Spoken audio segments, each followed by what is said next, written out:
Okay, so the next match is a tag team match, non-title. It's the Funk Brothers, Hoss Funk and Terry Funk, and their manager, Jimmy Hart, the Mouth of the South, Jimmy Hart. Another one.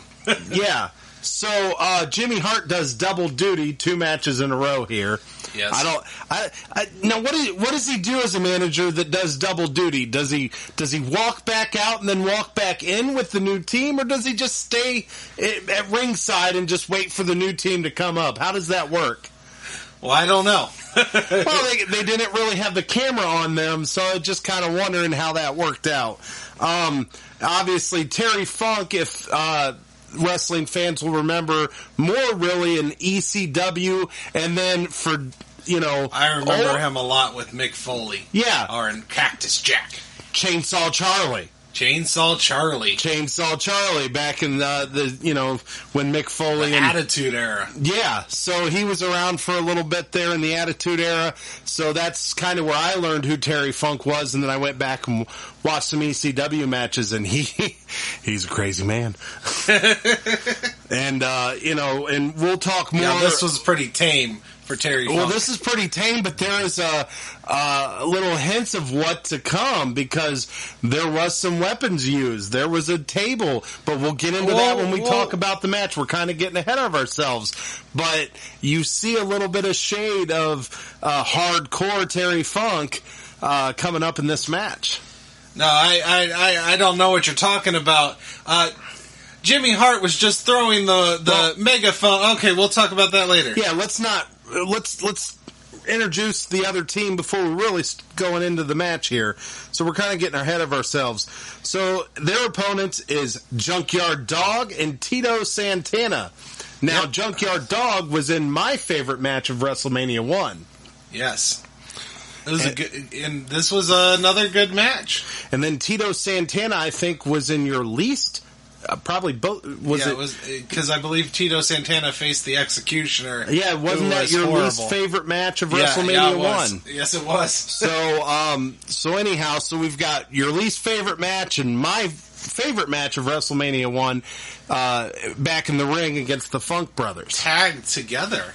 And we'd also like to mention that all four, and Jimmy Hart and the manager, everyone involved in this match is in the Pro Wrestling Hall of Fame. All of them are WWE legends. All of them. So here we go. So the match is it's a nice back and forth tag match. This was a very fun match to watch. Jimmy Hart gets involved. He kicks. He kept checking to see if they were all right. Oh, no, come on. You don't check to see if somebody's all right with your foot. Yeah, he was like, "Hey, are you okay?" Come on, just giving him a little bit of check. So anyhow, Jimmy Hart, he gets involved in this match out in the ringside area, and at one point this match gets kind of out of hand, where everybody's just kind of brawling, and Terry Funk gets, I think, whipped into, or he might have got suplexed into a table. Now, it doesn't break like we traditionally see tables getting used in later wrestling programs, but I mean, you saw his backside and leg really hit the edge of that table, and I believe he sustained an injury in this match over it, because he kind of wobbled around a lot after that happened. They should have been disqualified right there. That was just unappreciative. I didn't appreciate that at all. Blaze, you want to talk about disqualification? The way this match ended was complete and utter bullshit, and you know that because of the crowd reaction at the end of the match. What are you talking about? So let me let the listeners know that Jimmy Hart tosses his megaphone into the ring. Terry Funk hits Junkyard Dog over the head, and he's lights out. 1, 2, 3, and then the crowd starts chanting, "Bullshit, bullshit." No, I feel like you read the room completely wrong. I know what I heard, Blaze. Jimmy Hart was trying to tell something to the Junkyard Dog. And so Is that what you believe? Yeah, he throws the megaphone to Terry Funk so he could help him, tell him, and then he just kind of slipped a little bit and accidentally hit him. Missed his mouth and put him over the forehead, Yeah, huh? absolutely. It was a complete accident. I don't know what your problem was. Come on But that now. was a clean win by Terry Funk and the Funk Brothers. Absolutely not. They stole a win there at WrestleMania. So I'd also like to point out in this match, I was a little kind of disappointed. Not by the match. The match was really good. Great wrestling. A lot of back and forth. Everybody got involved. Tito Santana definitely had a lot better match in this WrestleMania than he did against the Executioner in WrestleMania 1. But the one thing I was just a tad bit disappointed about was, number one, we didn't get to hear Junkyard Dog talk. That was entertaining to hear him talk in the first WrestleMania. And then secondly, we didn't see him get on all fours and do his headbutts. No headbutts. So a couple things that I really like about Junkyard Dog was missing in this match. But, I mean, and I don't think he barked at anybody either. No, I feel like this wasn't as good as the first WrestleMania match he was in. No, not for him, but it was still a good match. It was a good match. He had a better WrestleMania 1 match, but this was a fun match. It was a fun match. So, and it was great seeing younger Terry Funk, because I'll be honest, I honestly forgot Terry Funk was in the WWF before his Chainsaw Charlie and Mick Foley days. I knew Terry Funk as an ECW wrestler that had jump shipped and came to WWF, and I don't remember him being... He just came back. Yeah, so I didn't remember him being a WWF wrestler back then. So that was kind of nice surprise for me watching this back and remembering, oh wow, Terry Funk was around WrestleMania 2. This is really cool, you know? So I really enjoyed seeing him. Absolutely, like I said, he didn't do some of his signature stuff, but I still enjoyed seeing Junkyard Dog. He was always one of my favorites growing up, and this was a very fun match. It was a really good match. Okay, so it looks like they are bringing out the cage. So they're bringing it out in pieces. So we're getting the first ever cage match in WrestleMania history in WrestleMania 2. And keep in mind, this is before the days of the steel cage, the Hell in the Cell, the Elimination Chamber. This is the old school blue cage that you have to climb out to win this match. And I would believe. Now, we haven't watched the match yet, but that traditionally is a cage match. You have to climb out and escape. Me personally, I get disappointed with the idea of being able to win a cage match with a pin. For me, it's always about, you gotta climb that cage. You gotta get to the top, you gotta get out. That's how you win a cage match. There's no stupid door that you can get out. It's climbing. You climb that cage and you escape. I completely agree. I never cared for the cage matches where they would open the door. I always disagreed with that, but I agree with you. Traditionally, you climb up the top and get out. You're escaping the cage. Yes. I always felt that made that match a little bit more special. I know some of the matches didn't quite go that way, but I completely agree with you. Those are my favorite cage matches, when they have to climb. And I'll tell you what, I really like it when they decide, you know what? I could go down, but I think I'm going to jump back into the ring. But I don't know if we'll get any of that kind of high-flying we were talking about Hulk Hogan and King Kong Bundy. Yeah, so I don't expect anybody to jump off the top of that cage. No, that might come later on in wrestling, but I really do enjoy it when people put, like your Jeff Hardys jump off the top and do these death-defying jumps off the top of the steel cage. I always enjoy those. I think this is going to be more likely having one of these men being rammed through the cage and breaking the cage. That's more likely in this match. Okay, so let's move on. Okay, so now they're going to cut to, they say it's Hulk Hogan's personal gym. And they're going to have Mean Gene Okerlund talking while you see Hulk Hogan in the back with Hillbilly Jim. And it appeared to be his doctor while he's working out in his personal that's what gym. They said, yeah.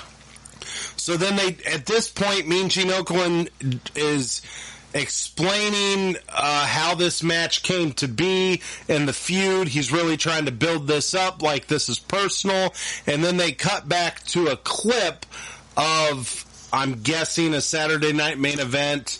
It was. They said it was a Saturday night main event. A Saturday night main event program where Don Morocco was wrestling Hulk Hogan, and King Kong Bundy and Bobby Heenan comes out, and they orchestrate just a massive beatdown on Hogan. King Kong gets a few avalanches on him, and they say that Hogan got injured in this incident. Yes. So, yeah, they've been playing that up all pay-per-view that Hogan has got bruised ribs. Yeah, every time they show Hogan, he's got tape over his ribs, and they're selling this injury that he is not 100%. Correct. So then, after they show the clip, they go back to Hogan's gym. Mean Gene Okerlund interviews Hulk Hogan. He even asks the doctor, Mean Gene does, asks the doctor, well, what do you think? And the doctor's like, I advise him not to wrestle. So they're really selling us that Hogan's not 100% and he shouldn't be in the steel cage with King Kong Bundy tonight. Well, King Kong is a big guy. Very big guy. So anyhow, so then they go back to ringside. They finally got the cage put up, which, as they showed before the gym footage and the recap footage, they showed guys carrying the cage out one by one for each side. So they had this in 4 pieces, carrying it out, and they're putting it together. And then you get King Kong Bundy coming out with Bobby the Brain Heenan with no music.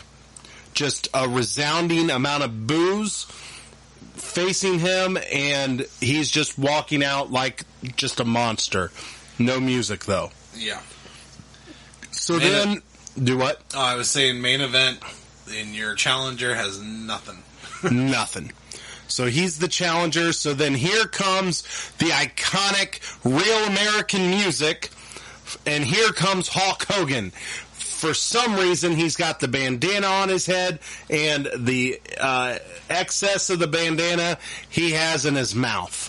I don't understand what that was about, but I believe those are tasty treats. I guess he just had to nibble on the end of the bandana for some reason. So he comes out to the ring with his iconic music, and he's got the World Wrestling Federation Heavyweight Championship around his waist. The announcer says this is for the World Heavyweights Championship. Correct. So they get them both locked in the cage. Hogan, instead of going through the door of the cage, he decides to climb up from the outside into the inside of the cage, and then this match is underway. Now, I'll tell you what, this was awesome. It was 2 heavyweights going blow for a while there, and it was just, you could just feel how massive of a match this was. It was really fun to watch. Hogan even threw King Kong Bundy into the cage, and King Kong's bleeding from the forehead, so the rest of the match, his, around his eyes and everything is all red, just with blood, and this just felt personal. Hogan, as you pointed out, even did some things that most faces probably would not do. Yeah, he felt a little heelish here.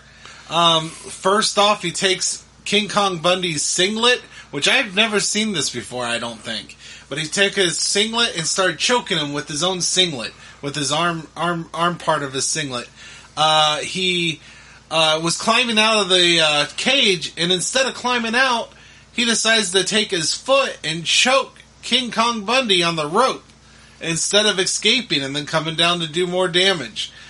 He did quite a bit of choking and back scratching. Yeah. Did the whole raking on the back. Yeah. But there was a time where King Kong looked like he had this match handled for a little while. But then, of course, anybody who's ever watched a Hulk Hogan match, at one point, I think he just gets punched by King Kong Bundy, and Hogan starts doing the shake. No, it wasn't a punch. What was it? Oh, he did the avalanche. He ran into the corner of the ring and gave him the avalanche, where he jumps up and lands on him against the ring post. And then Hogan gave the shaking of the head and is like, "Oh, brother." Yeah, he hawks up. The hawk up, yeah. He definitely hawks up, does the whole shaking, and points at King Kong Bundy, and it's on. You know, you've pissed off Hogan and all the millions of Hawkamaniacs out there. Yeah, and I wanted to point out something I noticed. And, you know, I've watched wrestling for a long time, so I kind of see these things. You mentioned a botch earlier, and this isn't a botch, but King Kong Bundy is bleeding profusely out of his forehead, and Hogan is doing punches to his forehead.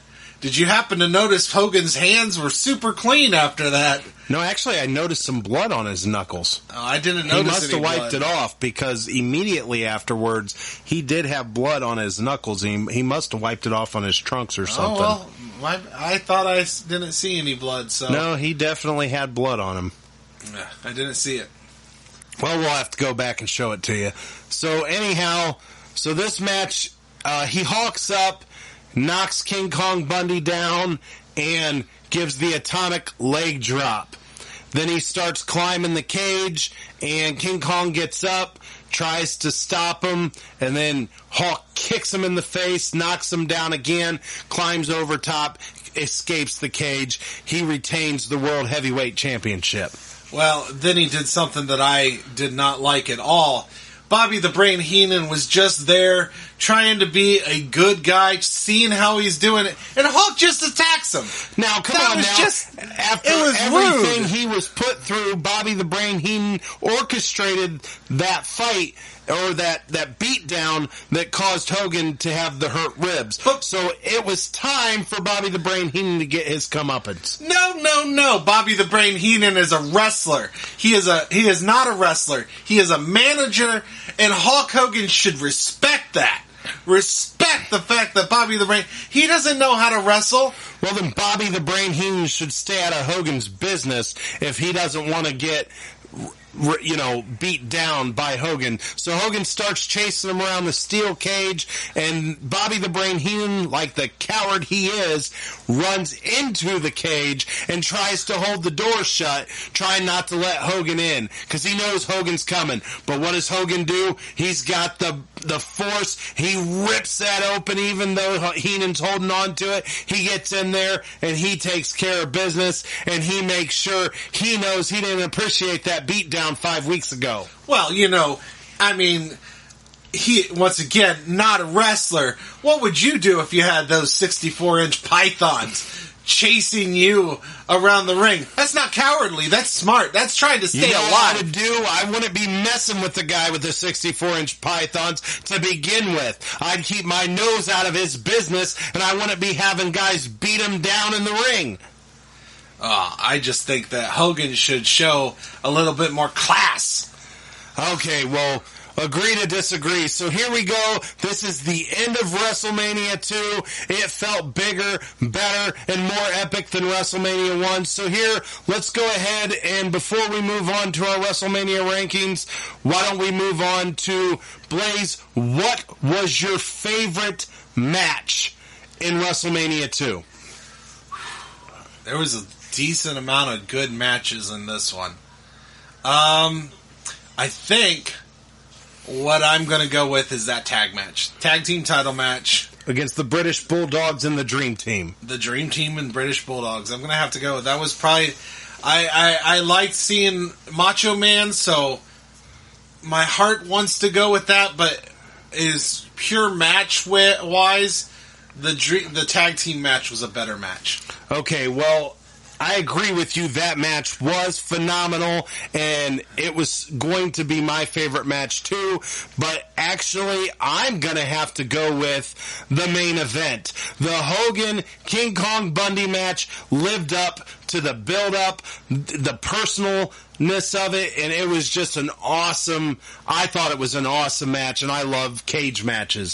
So that, for me, just was epic, and until that match, I was also going to go with the tag team championship match, but for me, this just put the cherry on top for me for WrestleMania 2. Now, okay, so that is your favorite match. What was your worst match of WrestleMania 2? I think this is a simple one. This is easy. It's the one that, well, I almost found offensive. And that is the match between the Hillbilly and Adonis. Okay, so you're saying Adrian Adonis and Uncle Elmer. Yes. Okay, that was my least favorite match. For once, we're going to agree on this because that was also my least favorite match.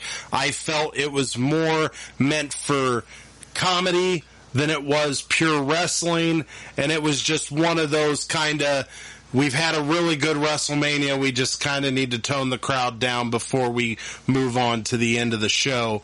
It just didn't feel as epic as some of these other matches, and it really didn't have two more familiar guys, legends of wrestling, two forgotten guys. Yeah, there was a lot of legends in this this WrestleMania.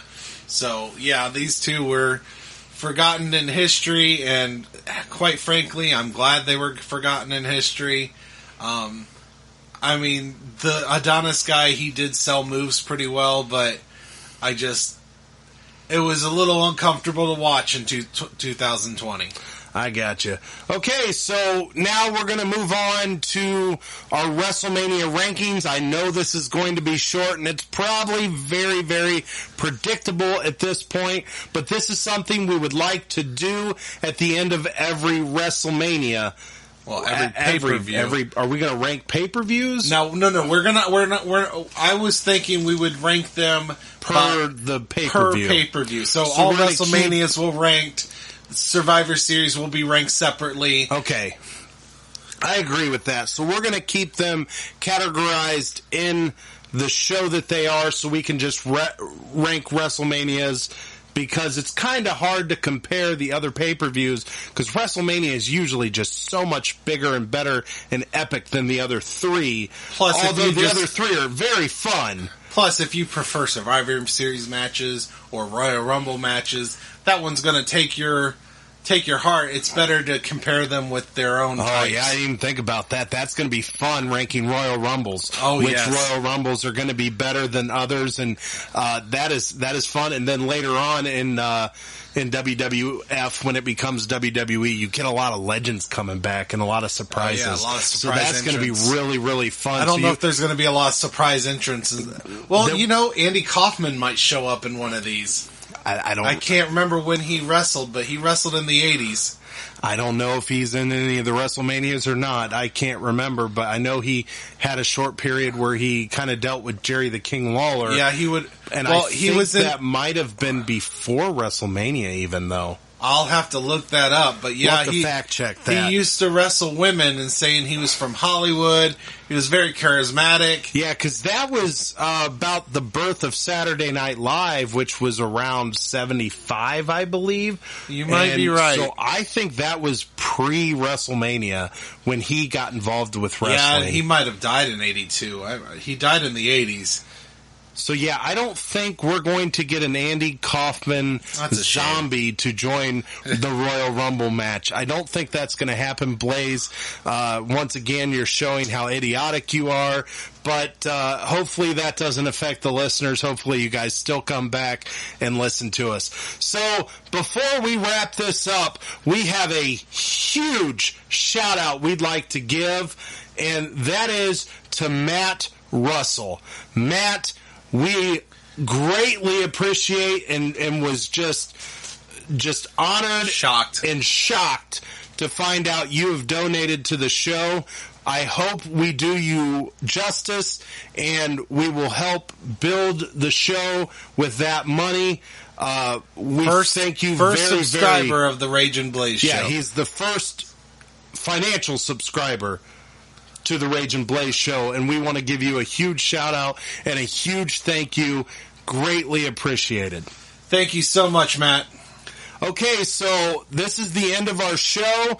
Please join us on the next episode when we rewatch WrestleMania 3 and we have our special guest Warren come onto the show to talk all things wrestling toys and what it's like to be a giant. So that should be fun. And then after that, we'll be moving on to 1987 Survivor Series. We'll start working on the other pay-per-views because we wanted to do WrestleManias up until those other pay-per-views became a thing, which is... We wanted all the pay-per-views in order of when they were released, when they happened, and WrestleMania was a thing for 3 years until we got Survivor Series, and then I believe after Survivor Series we'll have literally Royal right Rumble. after Royal Rumble in '88, but that was in January, so it feels like a different year. I mean, it's labeled as a different year, but it all kind of flowed. Survivor Series, Royal Rumble, WrestleMania 4, and then we'll get a SummerSlam after that, I believe. So we'll start rotating the pay-per-views after this last WrestleMania. So yeah, this should be really fun because we get to revisit some classic pay-per-views with some new concepts. The Survivor Series 4-on-4 match. We get to see the 30-man Royal Rumble, which I believe in 1988, the first Royal Rumble actually, I believe only had 20 men. But we will... I believe that's what it says, yeah. We will be watching that. That should be fun. And then, of course, SummerSlam is kind of the summer version of WrestleMania. Not really any major themes, just kind of middle of summer, and they just put on a show that they try to, match the excitement of WrestleMania for that time of the year. So this is going to be fun. I hope you all continue to listen. I want to give a huge thank you to anybody who's been listening, following, and remember we have that Facebook page, The Rage and Blaze Show. We are on Twitter. We are on Instagram now. Correction from last episode. My Twitter is at Dragon Blazer Pro, not Production. It ends at pro because I wasn't able to make that long of a Twitter. Okay, and then my Twitter account is at Ricky Rayberg. And I did not change mine to anything crazy, but I will be advertising on there. And pretty soon, I believe we are in the works of trying to get on YouTube. So hopefully we can get on there soon. I'm still learning all this. So, yeah, this is new to us. We're still working on it. But we are hopefully going to be getting on YouTube soon, so keep an eye on that.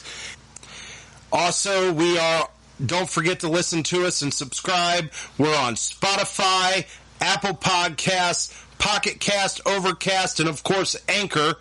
So don't forget to listen to us on your favorite podcasting platform. We're still trying to publish to other places, so we'll keep you informed when we become on...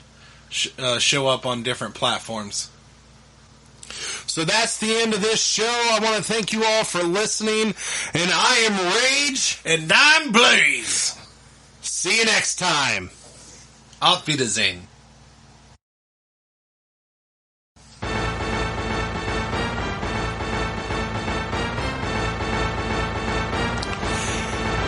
And your winners, and still tag team champions of podcast, The Rage and Blaze Show. Thank you for listening. Good night.